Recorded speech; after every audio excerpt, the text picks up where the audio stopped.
So my name's Ian Coleman, and for my project, I titled it Meaning and Motivation. So with the terms meaning and motivation, I'm referring to the drive that comes with the feeling that one's life has significance. And I became interested in this concept as a result of grappling with it in my own life and seeing numerous other people struggle with the same issue. In this project, I explored the various strategies people use to maintain motivation and find purpose, both contemporarily and historically. So, now I'm going to get a little bit more into what motivation is. What is motivation? So, motivation is defined in the textbook as the force that moves people to think, feel, and behave the way they do. This includes everything from basic physiological drives like thirst and hunger to higher order motivations like self actualization and a sense of belonging. Because my interest was primarily in the latter category of motivations, I was drawn to the psychological school of thought called positive psychology, defined by Seligman and Csikszentmihalyi in their book Positive Psychology: An Introduction, as the scientific study of positive human functioning and flourishing on multiple levels that include the biological, personal, relational, institutional, cultural, and global dimensions of life. Essentially, what I wanted to figure out is what makes life worth living for people and how they cultivate both lifestyles and psychological states of mind that allow them to maintain this sense of purpose in their life uh, throughout adversity.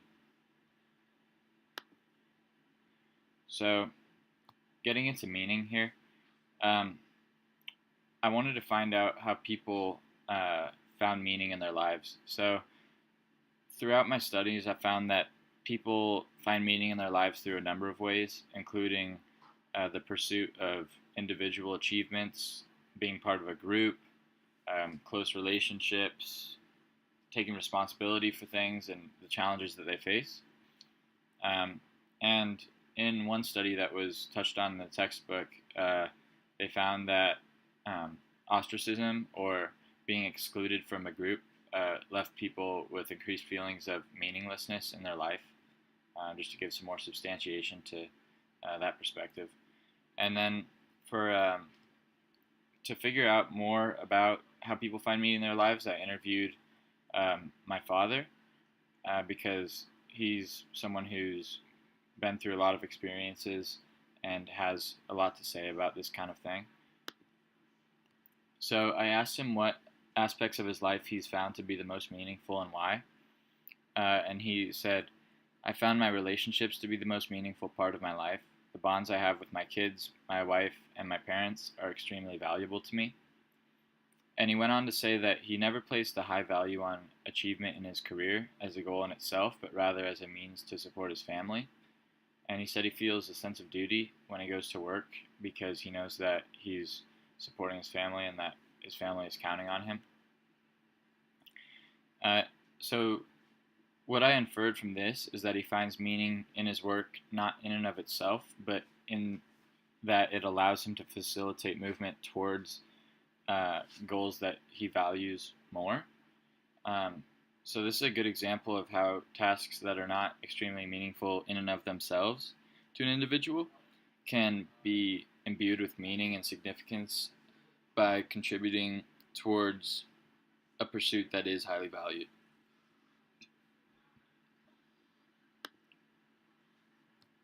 So next I got into resilience, and I looked into how people maintain motivation through adversity and tragedy, and how they maintain that sense of meaningful engagement in life. Uh, and I also found that a person's sense of meaningful engagement in life is always at risk of being undermined by a variety of factors.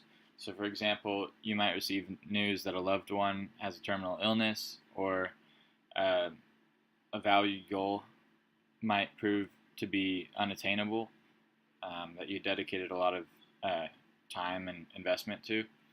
And something like that would leave you in a depressed state where you're lacking meaning in your life and you uh, don't really have that desire to fully engage in life. So people employ a number of strategies, both conscious and unconscious, in order to contend with catastrophe, which can be placed in one of two categories: psychological and situational. So, psychological strategies, like a person's attitude towards negative affect-inducing experiences, are used to maintain stability during crises. An example of this is referential thinking, which is defined in the textbook as the act of ascribing personal meaning to random events. And yet, this is basically the idea that things happen for a reason and have personal significance. And this has actually been used throughout history all over the world by different cultures throughout their religions and mythologies. So from the explanation for an event, like in Greek antiquity, they would refer to it as the will of the gods, to karma in Hinduism. People have been interpreting events to have personal and cosmic significance, whether it be punishment for their behavior or reward or just guidance on their path in life. And so to give this idea more methodological substantiation, there was a 2008 study done by the University of Missouri, and they found that referential thinking was positively associated with the sense of meaning that people felt in their lives. So the second category is the situational or environmental methods of maintaining motivation. This is just a term that I gave to them, to these methods, because they're less psychological or mental strategies, and they're more about organizing your life in a way that it's less prone to disaster. And so people will sort of organize their lives in ways so that they can maintain that sense of engagement in life through adversity. One of these ways is by setting long-term personal goals, and this allows them to have a sustainable source of positive affect as they move towards the goal, which can sustain them through the adversity of life. Another way is through diversification, so people can spread out their emotional investment between multiple goals and relationships and the bonds that are in those relationships to make themselves less vulnerable to catastrophe in any one domain. So, for example, take a person who's dedicated their entire life to the pursuit of a specific goal, let's say being an NBA player, and then this person, say they've sacrificed prosperity in all other domains, including like intimate relationships, relationship with their family, their social life, etc., just to pursue success in that domain. They would be extremely vulnerable to something occurring that makes it impossible for them to achieve that success. So, for example, if this basketball player finds out that he has a heart condition that will stop him from ever playing basketball again, then he would be left with nothing to sustain him motivation-wise, because all of his eggs were in one basket, so to speak. He's got no other goals to divert his efforts towards, and no support system of friends and family to fall back on.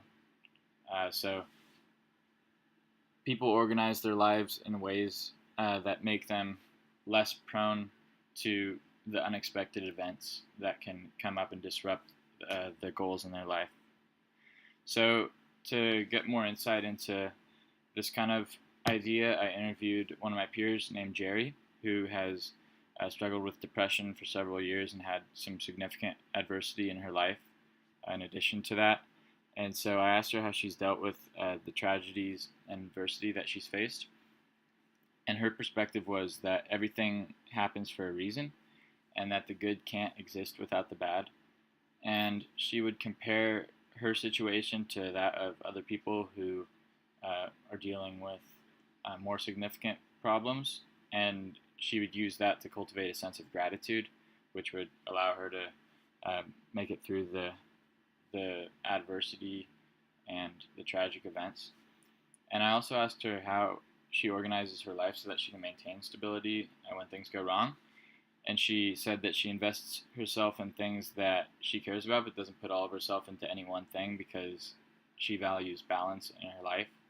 And the diversity of interests and pursuits that she has allow her to stay open to new opportunities at realizing her potential and self-actualizing. So from this project, I learned a number of things.